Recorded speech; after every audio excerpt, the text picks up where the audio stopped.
I'd rather be quiet than overmodulated. I don't know what to do. Oh, sure. Can you hear me? It's all right. Yeah. You know, Let me turn you up. Go ahead. I can Keep boost talking. the levels a bit like this. No, you're fine. I got you up.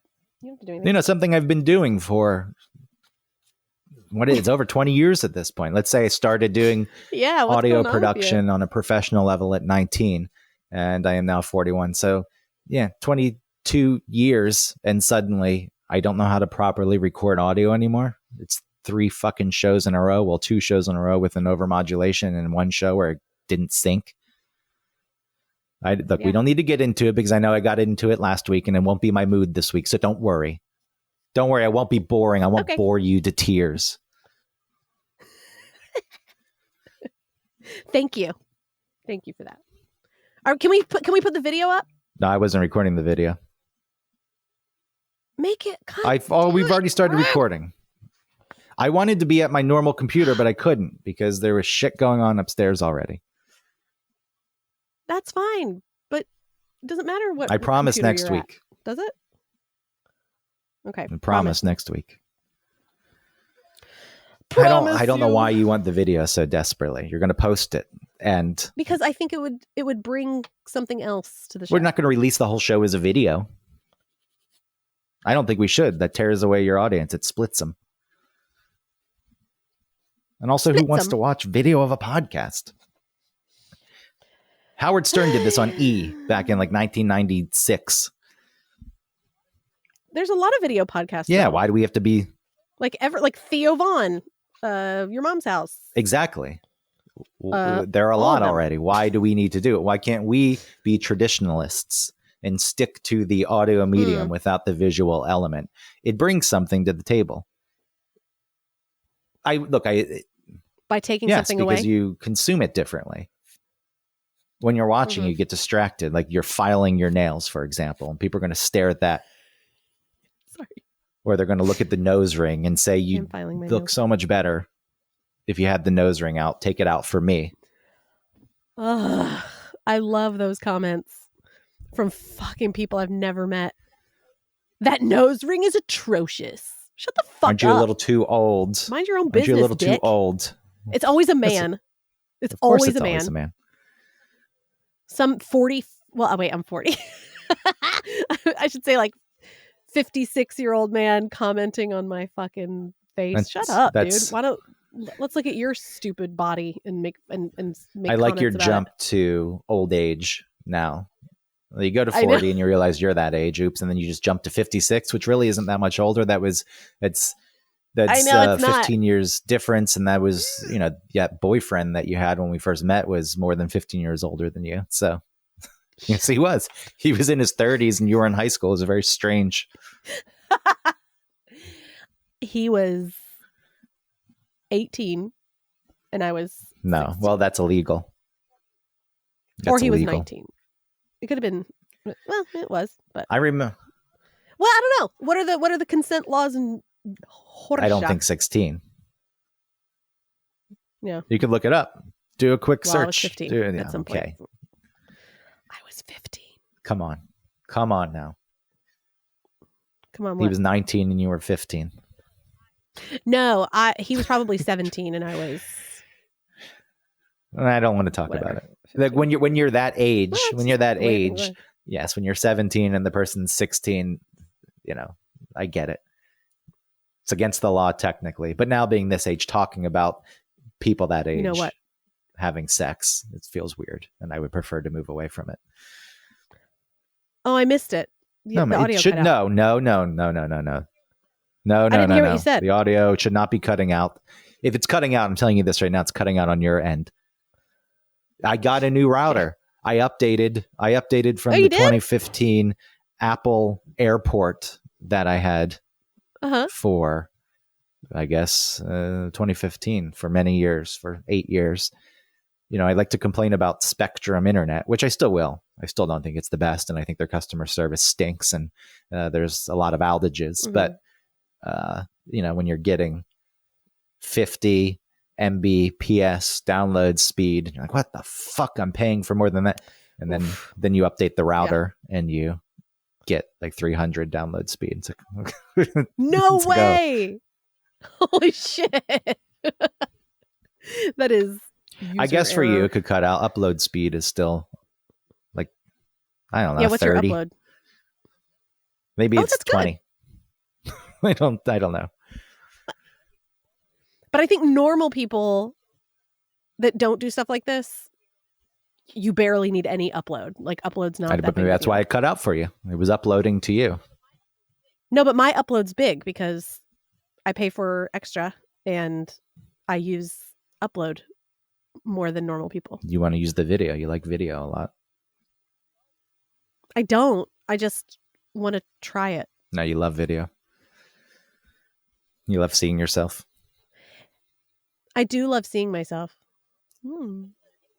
But it's a love-hate. It's like a blessing and a curse because sometimes I don't listen as hard because I'm thinking about what I must look like instead of just only paying attention to listening. Because I don't mind the way I look. I like it. Whenever we used to do video, even when we weren't recording it, I would click to a different screen. Well, when I do therapy and do telehealth, whatever, I remove it all the way because I can't focus on anything but communicating my thoughts. It's feelings. A scam. I don't like the telehealth therapy. You lose. Why? See, this is the thing. It's so easy to access now because when you're not in person, one, it's easier to get distracted on the other side. I know that therapists are supposed to be professionals, but knowing some people who became therapists, I'm like, it makes me, obviously I don't question the field. I went to therapy for many, many years and I buy into it. But knowing some people who are now therapists and knowing the things they did in the past, like smashing people's cars, it's like, you're a therapist? You're the one who's guiding people? Well, I mean, if you think about someone who was a drug rehab, specialist or something, and if you knew them when they were under the bridge downtown, Sure. There's an element of, I know what it's like to be fucked up. I used to smash in people's cars and I've worked through that and figured it out. And so therefore I'm a bit more of an authority. Do you think she has? I have no clue if she has. The point is, knowing that there's some people being remote on a video or a lack of video, I feel like the person could easily become more distracted. They could be clicking through other things, especially if you're not using video. And there's something more challenging when I guess you can make the argument either way, where when you're not in person, maybe it feels a little more detached, so you aren't as guarded. But I like the element of being in a room with a person. It feels more difficult to say things, bring things up sometimes. And to me, that's a good thing because it pushes you. Well, I wonder if it depends on what type of therapy you need, because if it is a specific type of connection that you need, maybe it would be up to the therapist to say, I'm not doing telehealth with you.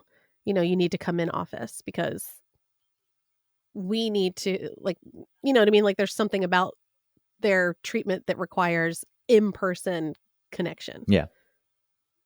Sure. I won't put everyone into a category. People can do what they like. Yeah. Do what you like, Mike. That's my growth from last week. People can do what they like. Good job. That was always my feeling. No, my feeling was people can do what they want as long as it's not imposing on other people and making other people miserable. I know. And listen, that part of the part that we talked about last week is a part of who you are. And I'm not saying smash that down, but I am saying in this medium, maybe it could just not be every episode. You're the one who brings it up. You know the rule. Don't bring up a certain thing and we won't go down that path. I'm asking this blame you on me. I have one thing that I need, and it's not to talk about that platform. Okay. whenever I bring... Oh.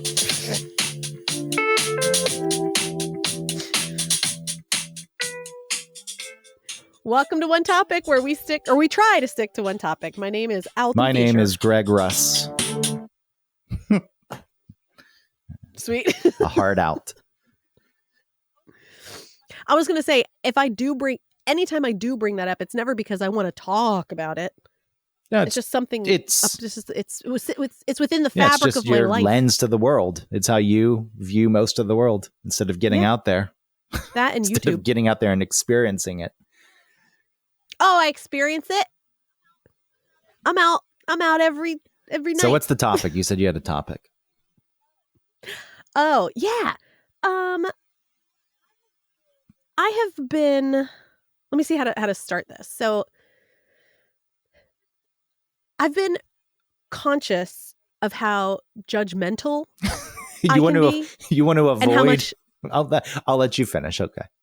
I was just going to say you want to avoid last week starting like this, but it's more like it's usually about a certain type of woman that I get really judgmental about, and I really like talking shit about, and I really enjoy it, and I don't think it's great. I don't think it's a great look. It doesn't really go with the mindset that I feel like I'm trying to create or like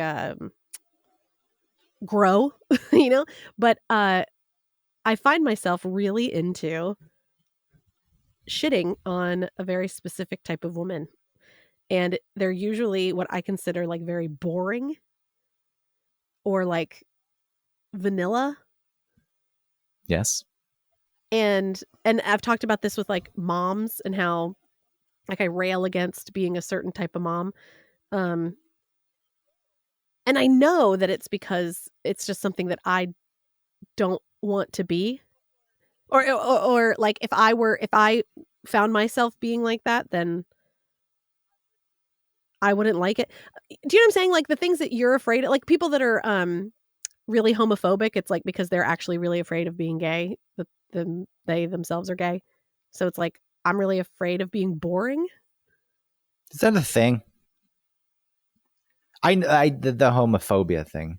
I know there was a time when, and there still is for many people, where coming out is a thing that will get you shunned in society, and you may, face backlash from your family and rejection and abandonment. I am not denying any of that, and I do think fear could grow out of that. But the idea of hating gay people because you're scared that you're gay, I don't know. I don't know how much I buy into it. I think that people just like to pick on other people, and like what is so dangerous? What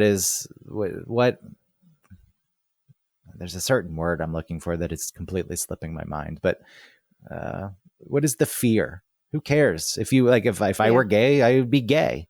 And maybe that is because I feel as though I'd be supported if I were gay. That probably goes a very long way. And I know that.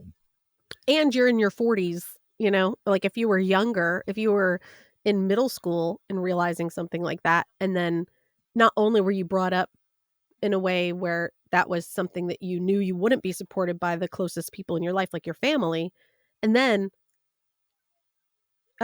being in middle school and not and being so different, like it would make sense that you would start to shove that way down.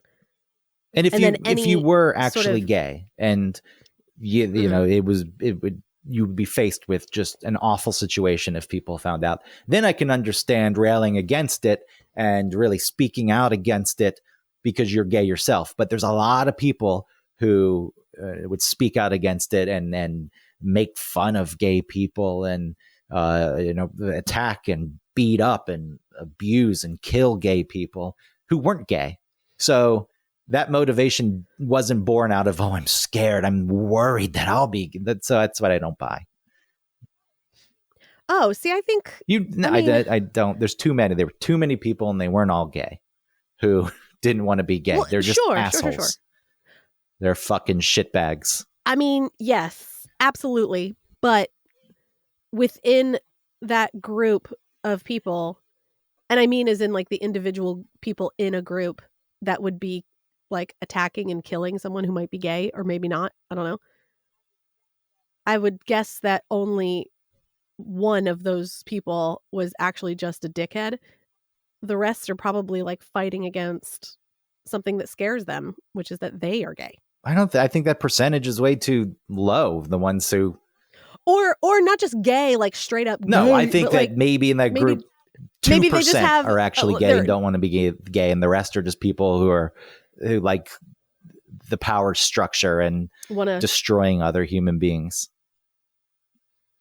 That's my feeling. I can't buy into this idea that there's just a bunch of people who are homosexually repressed and they're acting out. Don't you see? But isn't it within human? It's all over human nature that like when you are so vocal against something and make sure that the people that think differently than you are sort of punished in a way, whether it's through like laws or whatever, then sometimes doesn't that mean like you are the person who's doing that thing, like Josh Duggar? That exists, yes, it does. Or like politicians. It does exist. I just don't think in the percentages that you're speaking of. There's so much homophobia out there that I can't buy that a large percentage of those people who are homophobic are actually gay themselves and scared of it. Well, that's what I mean. They might not be capital G gay, but they might be afraid of their feelings about other men that would be perceived as gay. Which is an issue. And then that makes them, yeah. I mean, yes, that's a different issue where men don't feel as though they can express their feelings to other men or be excited to see another man. Unless they're drunk. Yeah. I love you, man. I mean, that's... And then it's like, I'm only gay when I'm drunk. But that's the way it comes out. I wish...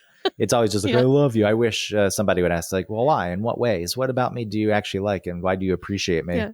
Oh, no, man. You're just the best, dude. I would like to get the real answers. As I said before, there was a period in my life where I claim I didn't date anyone. Notorious from going to one relationship to another. And in 2006, there was a good almost year where I didn't date anyone. And I look back on it and I hung out with my friend Lee constantly. So in a way, it's like I still had a person I was very close to and excited to hang out with. And it was fun. And I look back on it fondly and it just wasn't romantic. But it's like, yeah, I dated Lee that year. That's what happened. Yeah. We did a lot of fun things. It was a new person in my life. I had met him and he filled that void. And it's nice. And it doesn't mean anything other than what it is. And if it did mean more, who cares? Well, nowadays, it is a little bit, it is different. It's not a little different. It's very different. You know, there's a lot more acceptance, and not acceptance, but that's just the way it is. You know, where you can have a relationship with a man and be excited to see them and not feel so gay. You know what I mean? You just feel like, no, I just really like that. There was a time in middle school. It was kind of a friend because he lived in a different neighborhood. And at school, we were kind of friends, but we would ride the bus together. And I didn't really see him outside of school, but I always enjoyed hanging out with him. And he got really sick and wasn't around for like a month or two.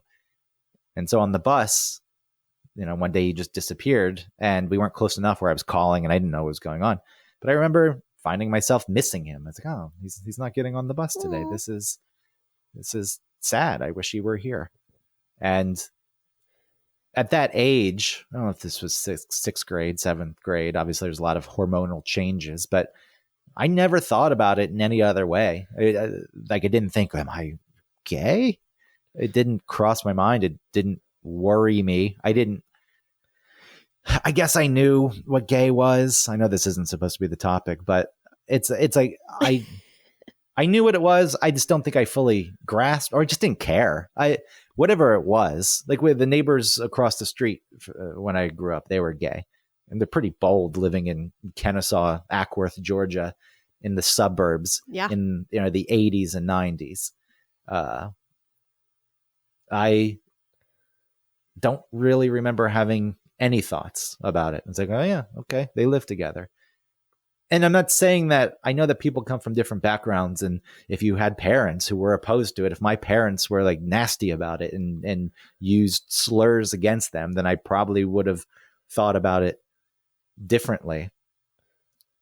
Yeah, because then what would happen is, like, not only would they be talking about the neighbor, but I'm sure it would, of course, it would, be marinated in your life, so that if, as a little kid, if you sat with your legs crossed or something, your dad might say, like, don't do that because that looks gay to him, right? And then you would start to have these feelings of longing for your friend who's not on the bus anymore. And then you're like, oh no, I might disappoint my dad. If he knew that. But gay. See, in that instance, if it played out that way, I wouldn't have thought, am I gay? I maybe would have been worried if I let my dad know that I miss my friend who's a boy, he will think I'm gay. And that obviously could alter some behavior. But sure, we're so far off whatever you were bringing up. I just don't fully buy into the I'm secretly gay and that's why I'm nasty about gay people. I think that's a smaller percentage. And like I said, I don't mean that they have to be definitely want to have sex with a man. It could just be that they're threatened by their own feelings and they can't handle it. And so they, I've been threatened by my own feelings my whole life, and it's never come up in that way. But there's something about homosexuality. Like, I still listen to classic Loveline, and you're an alt-right to shows listening to classic Loveline. That's the label it can get you these days. Be careful. No, that's listening to Adam Carolla's show, not. Well, even Dr. Drew Loveline. Apparently is in that category. No, there's people who say he is. I agree with you. I don't think that he is. I think just because it was the COVID stuff, right? Yeah, there was COVID stuff like that came out. And even like Travis was like, fuck Dr. Drew, and then Dr. Drew came out and apologized, was like, I was wrong. It was early days. And I thought But then he also said that, the masking didn't really do anything, and neither did the social distancing. He was right. Yes. But because of that, people don't want to hear that he was right. And he still is stuck with that label. Where it's Dr. Drew said that 6 feet distancing was bullshit. And if you read about it, apparently it was. It was just an arbitrary number that they chose because the real distance would have had to been like 25 feet. And like nobody's staying 25 feet away from each other. So let's just say 6. That is what it is. And then Adam Carolla, I know, is like doing some new cartoon that's on some alt-right network. Oh, he is? Christina told me about it in passing. She told me a little more about it. I forget the name, but it's got a bunch of the conservative figures. So, I mean, even Carolla, I guess, he's conservative, but I don't view him as necessarily alt-right. He's absolutely not alt-right. He's not. He's just right-leaning. That's the way I take it, but I guess you have to, if you're right-leaning, you may as well just be alt-right these days. So anyway, classic Loveline. Oh, so this is from like the later 90s, and I'm into like the 2002, and the way that they talk about homosexuality is still relevant now, but it's more about like how the callers treat it. And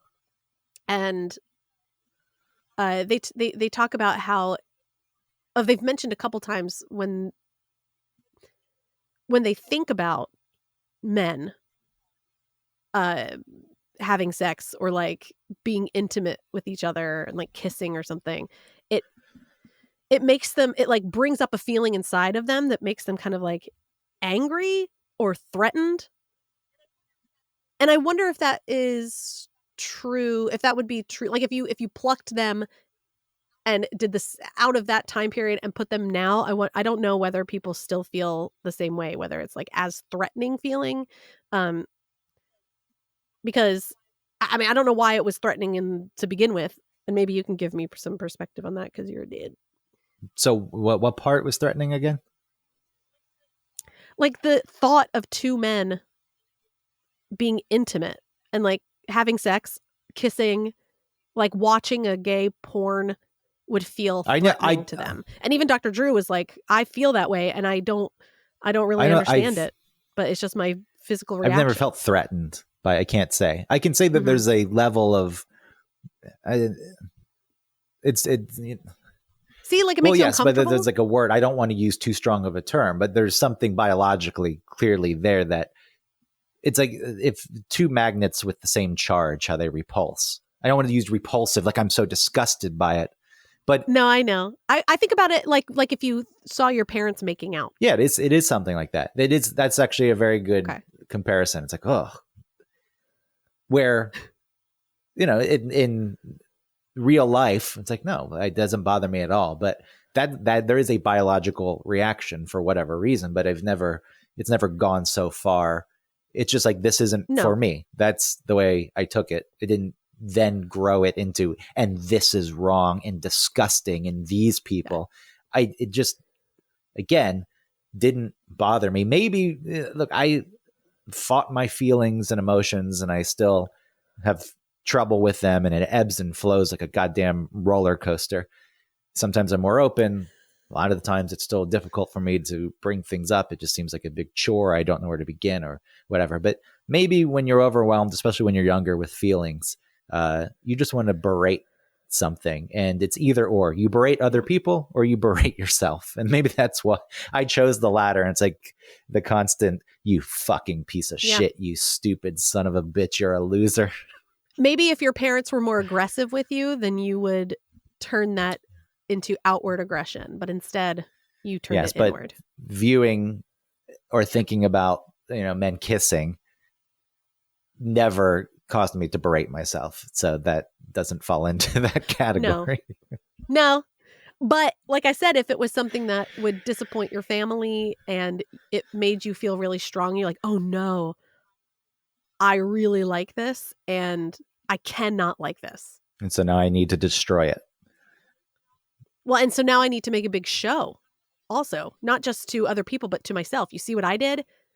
I beat up that person because they made me feel things that scared It's all me. complex in the sense that there's a lot of input and reasons and motivations, and it's all simple in the execution. It's like, that's the dumbest thing I've ever heard. Just don't do that.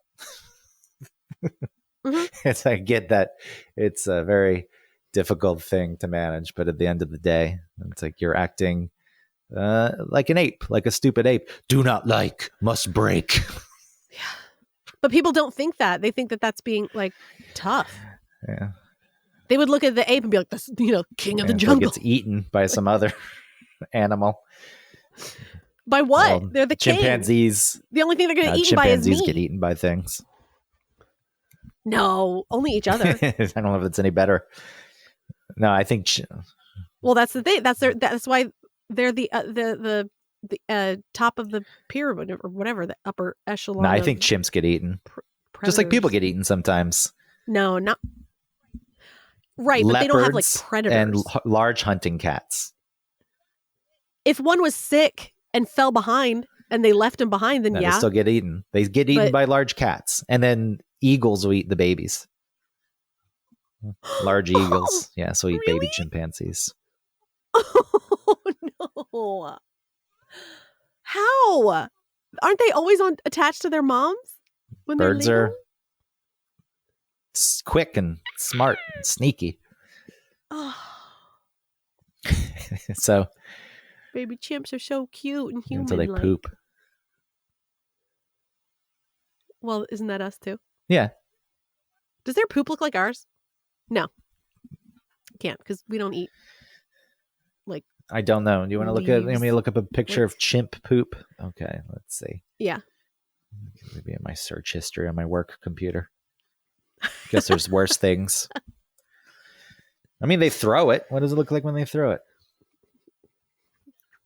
I've never seen that happen. It kind of looks... It's just a trope. Like dog poop. Makes sense. Glad now I know. So, getting back to whatever the fuck we were originally talking about, you judging other women, I think you need to reset the whole fucking thing. Well, it kind of makes sense with what we're saying because, which would also make sense because I use it as a reference. So of course it makes sense that there's something that's threatening me, that I feel threatened when I see someone who I consider to be like boring, and like no edge to them. And then I judge the shit out of them. I don't beat them up, but I feel really judgmental. So me calling you sheltered last week really stung. It did. Well, and I reacted to you. Leave. I'm going to leave. I'm not doing this anymore. Did I want to leave right after that? Right after that. I think I was insulted then, and then I was also like already annoyed by your attitude coming in. Also, like, your definition of boring is all over the map. You called me boring. That's what I said. What I consider boring. You called me boring. And then you're talking about these people who don't live life on the edge like I do. Out there. You're so out there mingling edge. And mixing and taking notes on the human condition. They just, do whatever it is they do and crafting. I think what I consider boring is like... You're in a boring setting and you feel as though it's going to consume you. People who just followed the script, had their kids, moved to the suburbs, do whatever the suburban things are. Yeah. And only want to talk about their kids. And that's where you are. And like people that forget, or like people that are our age now and then are shocked at teenagers' behavior or have just like adopted the uniform of I don't know what, of I am this age and I am a mother or father, like even a dad, it goes there too. I think that is so lame and boring, and it makes me feel, or it gives me a reaction like a bully, I don't say anything to them or treat them any certain way, except like I don't seek out friendship or something, but I want to be like, I judge the shit out of them and I talk shit about them in my head. And I feel like a real asshole about it. But I just noticed that it happens and I think it's, I don't know, worth. You're not doing it outwardly, so that's nice. You've brought this up before with like a dude who introduces himself as so-and-so's dad. Doesn't even give his name. Jake's dad. Yeah. Broken man. And I said, you're more than Jake's dad. He was like, not really. I was like, wow, that is really sad. That was mostly sad. I was like, damn, you are broken, dead inside. So how much of the lives that the people you judge live match your life? 93%. No. So way less what than differentiates? That. What do you do different? Because you are in a suburb. You have kids. Mm-hmm. The options for entertainment, things to do are limited. The number of people that you interact with on a daily basis is probably also limited because you can't just really run into people randomly. And if you do go out and try to approach someone, especially in the suburbs, like, what the fuck who are you? Well, hosting trivia brings me into right there. You go. That's one thing. That's people. A thing that you do that sets you apart. Yeah. But I don't think about that stuff. I think more about like my views on sexuality, like kinky things, not being like shocked by something like that. Or even like going to the dive bar that I go to. It's like somebody that would react like, you're going to go to, to that place because it's a dive and like maybe they're scared like that something would happen there because it's like it's like scary. It's like, you are so boring. Which is true. Or it's like, it's 9 p.m. It's past my bedtime. Oh, you want to go out after 9? Like, it's past my bedtime. Past your bedtime? Listen, I'm all for getting in bed at 7 p.m. But for you to like take on that attitude, it's just that overall attitude of like, it's past my bedtime. Shut up. Get out. At this point in my life, 7 p.m. bedtime, I'm not for. I still like to stay up until at least midnight. I stay up. I just mean like be of the bed. You know what I mean? Like get in bed, and even like going to bed really like going to bed at like 9 o'clock is pretty cool. Sometimes, I'm into it, but sometimes that pops up for me. But at this point in my life, I don't like to go out as much. But I also think that's a physical problem, something wrong with my biology that I've got to figure out, some kind of imbalance. I know that it changes. Not wanting to go out? Yeah, the motivation to go. I know that it changes as you get older. I'm not saying even going out to get drunk, but I have almost zero interest in going out to drink anymore. And the thought of leaving sometimes seems like the biggest thing. It's like, oh my God, I don't. But I do. Again, I think there's something. It is endorphins and hormones, and I need to get that straightened out. Just as an aside, that can be a topic at another time. Okay. Greg's endocrine system. Yeah. Here's a yearly update. Let's run through all the blood work. I'll give you all the numbers, and then compare that to last year and see what the progression is. Like that dream I had. This is different than hormones, but the dream I had where the doctor told me my arteries were 35% clogged, which that wouldn't be good. But also, it doesn't sound like not too bad. Though. I think you don't want any clogging going on. It's probably the nice place to be is no clogging, but 35 is a thing where it's like, okay, that's not good, but it's also not so bad. That means there's time to change course and maybe fix this. And I wonder, I don't believe that it's 35, but I wonder if somewhere my brain knows something's going on. It's like, I should go get arteries checked out. Some people die in their 40s of a heart attack. I love that type of magical thinking, so I'm with you. I don't believe in it either, but it's like, or the human brain, or it was just something I was worried about because my chest was hurting, but not really hurting, just like minorly hurting. And then I went to sleep and had a dream about it. Who fucking knows? Who knows? Back to a doctor knows. Yeah, but doesn't matter. We discussed that previously. Okay. Discussed liver enzymes previously. So what you're saying, like if I were a person who hated mud, I was like, I hate mud, but I lived in the middle of a mud pit where there was just like one patch of no mud. That's kind of the situation you're in. It's like, well, you hate.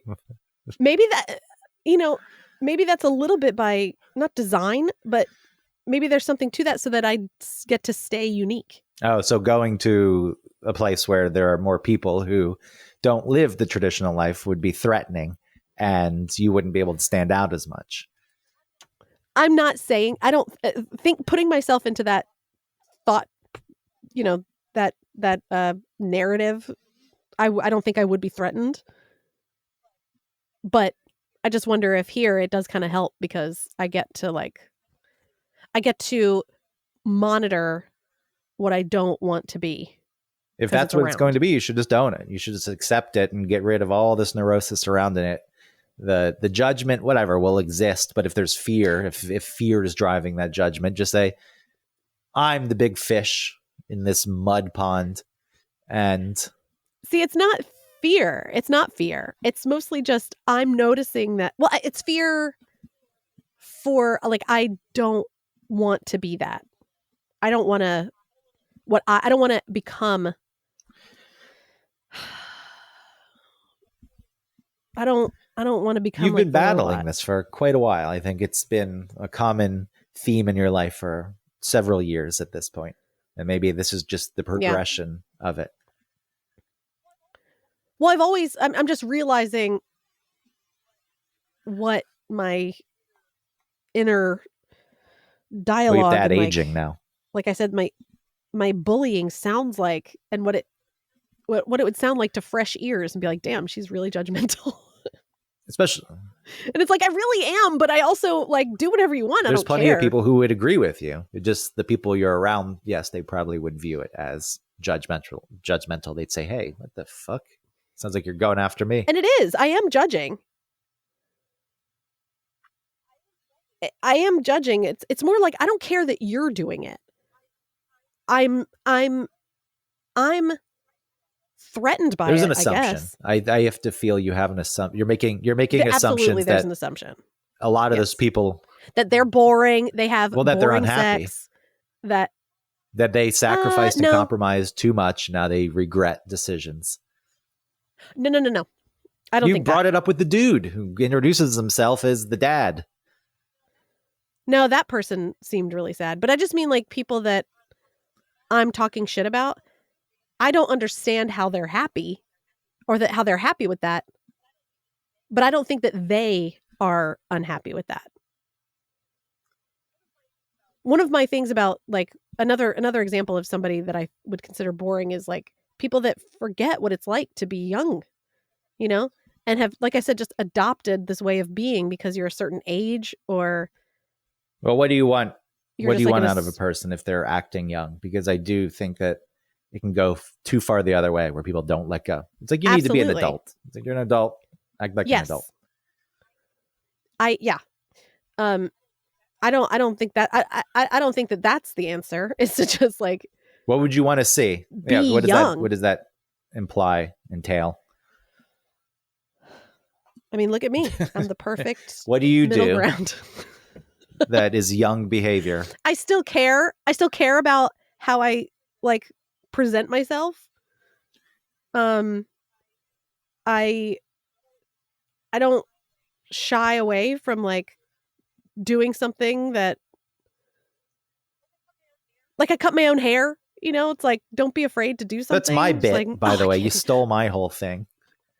Cutting your own hair now. No, I don't. I've never cut my hair by myself. I mean, I've cut my bangs and stuff. I'm saying I've been doing it for over a decade, and now suddenly. But you have curly hair. That's totally different. People with curly hair can cut their own hair. You're stealing my bit, my act. I cut my own hair. It's my thing. These so things that you. Too. I want to slash the Achilles tendon of all these moms that I think are so maybe light a fire under their asses and whip them back into shape. The things you're bringing up aren't inherently young. It's just that people, yes, do pay more attention to those things when they're young, but caring about the way you look, there are plenty of adults, and that's not a young thing. It's just a thing that young people tend to do more of because people at some point don't have the energy, don't have the time, don't care, whatever switches. But yeah, you know, that to me is not necessarily a young thing. It's just. No, and I agree, but it's the people that just have totally like those egg women. What are egg women? I assume the shape of their body. That look like, yes, their whole body. And just, if I looked like that, I would be very upset. And not because, I'm not saying that that's your whole personality or like that makes you good or bad or worthy or unworthy. It's more like, this is okay. I feel like that for men too. Men that look, you know, who have just let it all go. It's like, this is okay for you. This is acceptable. This is the way that you thought that adulthood would be, was like. See, so what I like just. Like a basketball what coach I just said that you grew up with in high school. What I just said, which you denied, you're making assumptions about these people. This is okay. You've just let it go. You've given up. So you do have that thought. Oh, I didn't say I didn't have assumptions. What I said was I don't understand how they're happy with that, or I don't understand how they're happy. Maybe they're not. I think that you just shift into. At some point, maybe you feel like you've gone too far, and how do you return? And is it even worth it to return? What are you going to get out of it? It's hard to see that, even if it's just for yourself. Like if you're not feeling so great and you put in some kind of effort, maybe, your moods would increase. I think it becomes difficult. And I think at some point you just do kind of settle in. You're like, all right, just let the years pass now till we get to the end of this thing. Yeah. And I don't get that. Some of that's also aging. I think like I said, this has been a thing that it seems like it's been a theme in your life for several years at this point, but you do throw in the aging element now because, being in your 30s is a different thing than being in your 40s.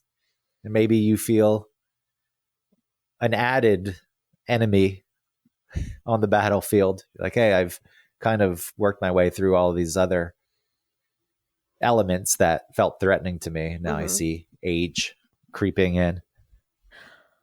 I don't think it's necessarily about age, because I think I used like being young as in like you forgot that you were a whole person. You know what I mean? You're not just, Jacob's dad. You're not just somebody's wife. You're not just a mother. You are somebody that got drunk and jumped off the balcony of somebody's port. You know what I'm saying? Like broke your ankle, and then you're shit. Who wants that shit to come back? No, you don't. But I'm just saying, like, don't forget that is a part of you, and that I'm not saying like be the grandma on the pogo stick. You know what I'm saying? Like, grandma will get on the hoverboard, whee, and then she falls, and it's America's Funniest Home Videos. It's more like looking at the youth and it being so foreign to you, or like not understanding it, or even doing things like, I bleach my hair, and maybe somebody might look like, oh, I could never do something like that.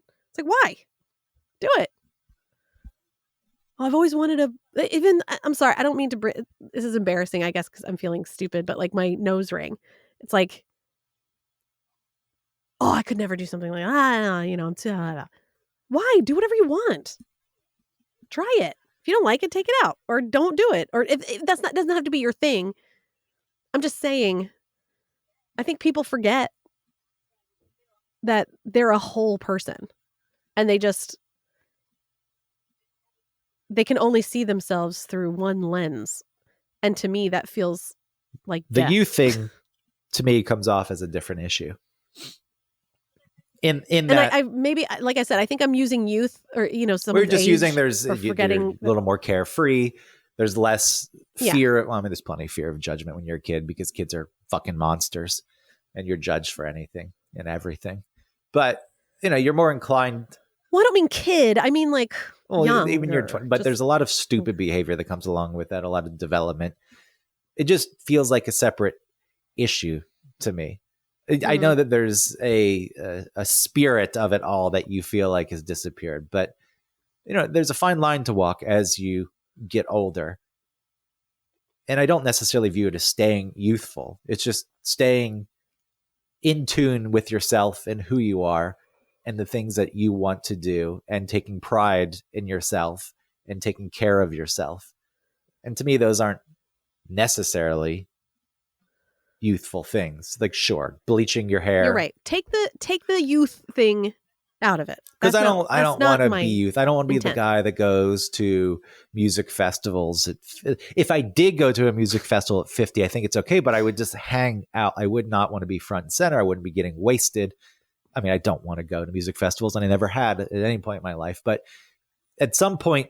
No, and that's my point. That's my point, is that, like, I'm not saying to the other extreme then, relive, and like, and grab on to those days and never let them go. I'm not saying that. But I'm saying, okay, what I'm saying is that the people that I find that I am bullying in my mind and feeling not so great about me doing that is the reason they've stopped being a whole person. They're only this type of person now. And to me, that feels they serve a scary. purpose. Look, they're a sounding board. They're a reflection of what you don't want to be. Whatever it is, you can always. I know, but I shouldn't be so shitty about it all. You know what I mean? You're not saying anything aloud. It's fine. I know, but like, why can't it just be like... You can use them to feel better about yourself. That's for them. That's why they exist. Yeah. It sucks though, because this is the ape thing. Like, I'm realizing that I am like a dumb ape and I'm trying to not be the dumb ape, but it feels so good in my head to be like, stupid idiots. Exactly. It does. That's why you get so angry when I do it. I'm awakening it. I'm shaking that part of you, and you're scared it'll come loose, and you'll let go, and you'll go on a rampage, and you'll look at these people. No, like I said, that is a part of you, and I've always, and it's nothing new. I prefer these people. It was just I would too many. It was too much. I would love to live around a group of people who've just given up because they're not getting in your way. They're there. They're mopey. They're just moving around, doing the things they have to do, not going out of their... These people aren't mopey. They're living their lives. And I'm like, how are you happy like this? You're so boring. There's a level of mope. There's a level of mope when your day consists of... Now, see, you're putting the mope it's a on level them. When I'm not putting it on them. Consists of, gotta go to the Target, then gotta go to the Red Robin to get dinner. There's mope. You can't... Yeah, kids eat free. You can't do anything but mope. So I wish... Everything centered around your kids. Like, fuck careful what you kids. Wish for, because the other side of it is people dancing in the street, blocking the sidewalk, giving you dirty looks when you walk through their frame. So just be careful what you wish for. I'm not saying that. All these people who think the world's their goddamn stage, but I promise you, I wouldn't. Hey! No one brought it up. You're bringing it up now. That's the other side of it. No, it's... Oh, well, and I'm not talking about the other side. People can't exist. They do operate in extremes in many things. We could break down life into many categories, and I'm sure you would find the majority of people operating in extremes instead of finding a nice balance somewhere in the middle, where it's like, yeah, I haven't completely let go, but I also don't need to be a goddamn superstar. I just am going to live my life. I haven't let go, but I don't need to be a star. I'm not on like TikTok talking about Riz. Maybe being on TikTok, though. I guess you can make the argument that you're a public figure and you need to... No, even if I wasn't, I would still be on TikTok. But it's like, I just put up little things that entertain me. See, that's the thing. Like, I'm doing it for me. I'm excited when other people like it. Who's the audience? I never post anything. If you weren't on the radio show, who would you want your audience to be? Oh, I don't... Me. I'm my audience. No, if you're doing... And you mentioned the thing I told you not to mention, but if you're doing that, it's not just for you. It's for other people because you are putting it out there for other people to see. So there's a hole in that argument. People that are like me. Okay, that's fine. People that have my interests. There you go. You wanted an audience. And I was just curious who you were trying to find, which, as we've established, is a very small audience. That's no insult at you. Just if people are either mopey zombies or narcissistic showboats, it's a good luck finding your small... They exist. They're out there. Just how do you reach them? Well, those mopey people and the whatever narcissist, they could like my pay. They could like my stuff. The narcissist never would. But I'm not doing it for the narcissist. Anybody. Never would. It's like a comedy, the very unsupportive comedy scene where you go to open mics and the only people in the audience are other comedians and they hate it when somebody does better. They're filled with envy, rageful envy. See, I wouldn't be a good comic because I'd be like, you did so good. And then the other side, just as you feel as though you're judging these people that you live around, they're probably judging you the same way. They see a TikTok of yours like, what the fuck is she doing? No. Because I'm not doing TikTok as a way to impress. I know that, but you're putting it out there. I'm just saying by putting it out there, if people... It's more me showing up, getting the kids with my like badly dyed pink hair and my nose ring. Like she thinks she's like maybe people judge that. She needs to grow up. Possible. I like get a sleeve, get a tattoo sleeve, and then then we'll see how people react. I do want a tattoo lately. What is that? You're aging. You're trying to hold on to elements of youth. Well, you know what it is too, is that like, I think, you got your whole life. So let's try it all. Let's do it all. Let's not do something just because, I'm a mother now and I can't do stuff like that. Or I'm a wife, or I'm a this, I'm a that. I can't do it because I'm a this. It's like, no, let's live life. But you do have a setup bitch. Where you have a week to do that. You have a week on and a week off. Yes. And as you know, kids require a lot. And when I'm not saying you're not full time, because I know they're close and I know you're seeing them on the weeks that they're not sleeping at your place. Yeah. But, it takes up a shitload of time and really can kill individuality. It's like, I don't have time for anything. I got to take care of these hellions constantly. Well, I think I was, when I was the most unhappy, it doesn't mean that I would be that unhappy now necessarily, but when I was the most unhappy, it was when the kids required so much more of me. But with the combination of us moving and me not having any friends, and then the only friends I was having that I was gaining were these people that were very nice, but again, just like felt very one-dimensional. Just like not necessarily my people. Maybe you have to be one-dimensional to get through it. I think you do early on. And then once the kids got older, yeah, I think if I did have the kids full time, or if I was like still married with the kids and stuff, like maybe it would be harder to find the balance between me being only a mom, only a wife. I'm sorry, for me to be a mom, a wife, and Autumn. When all those things need to be all mixed up into one, because I am all those things. I am an Autumn. I am the mom and I am an Autumn. And I have to continue to be an Autumn. You'd still be going in the closet probably thinking about your own demise. It's there's no right or wrong. Some people take to it more than others. Some people do it and commit to it, and maybe it does break them in certain ways and they don't recover. Maybe some people commit to it, and then once the kids get older, they recover, then they do their, I think there's all realms and walks, and I never even had the thought of settling down and having kids. It's not in my 20s for sure. And it crosses my mind here and there. And maybe there are times in my life where I would have been better suited to do it. But I was like, that will never, ever, ever work for me. It will be an absolute disaster. So I'm going to just stay away from it. But there are pressures and things that you feel like you're supposed to do. And, living in New York does... Well, and as a woman, too, like being biologically driven. Being in New York, it does take some of that away. But you're right, being a man, there's certainly more flexibility because I could still do it. Yeah. In theory, who knows? There could be something wrong. But in theory, I could still have kids at this age. So there's not that pressing window. But some people really want to do it.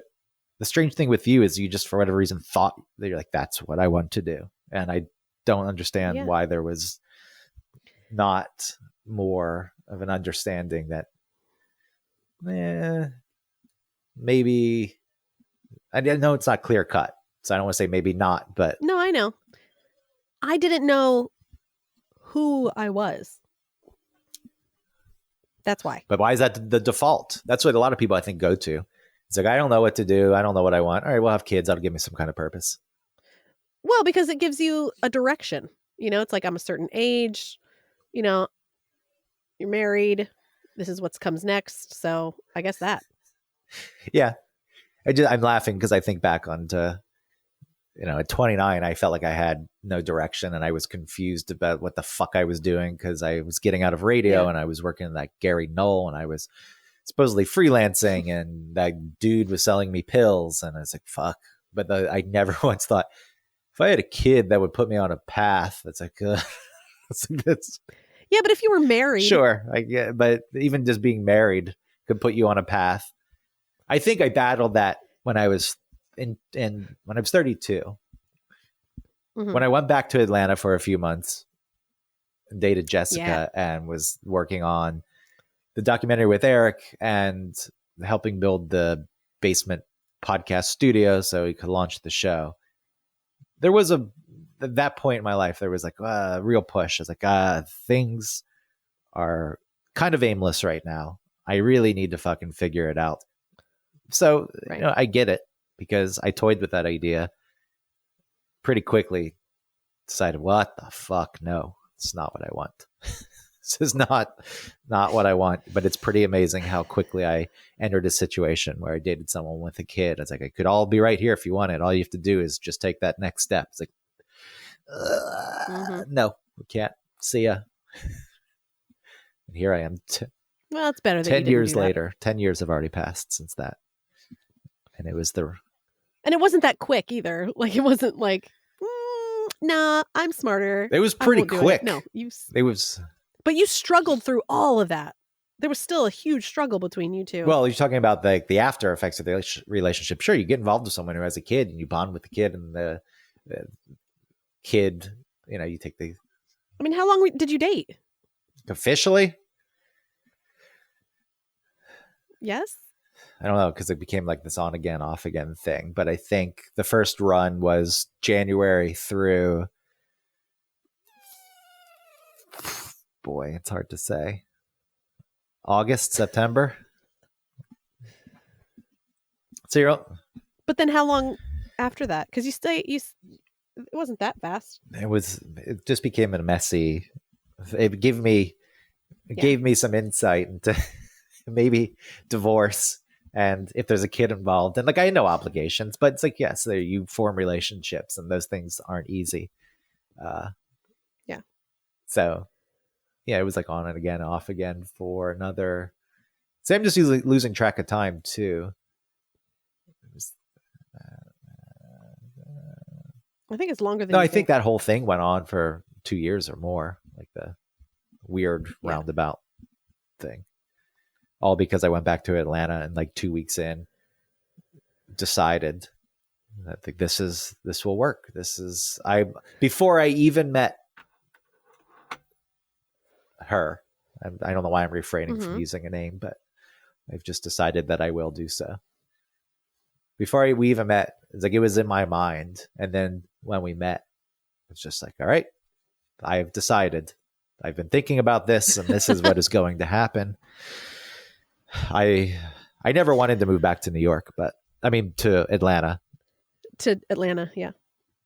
And that was kind of presented. And I was like, nah, I'm going back to New York. And then she moved to New York. I was like, what the fuck? That's a huge fucking thing you just did. And I feel like it's my fault that you're here because you wouldn't be in New York if you hadn't met me. That's really what it felt like. Is that true, you think? I think she wouldn't have. I think she would have gone. Who knows? Who knows? That was a big thing to take a 2-year-old to New York. So anyway, on that note, I have to jump to a meeting. So we're not going to have any nice, tidy wrap up here. Okay. I got to find the theme music.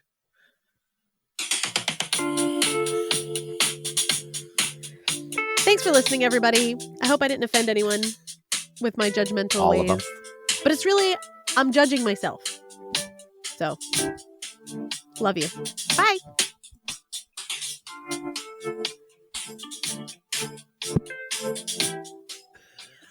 Could you hear that I hit the mic? Yes.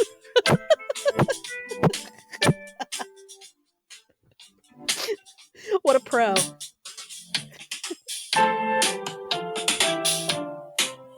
All right. Put it in your mouth.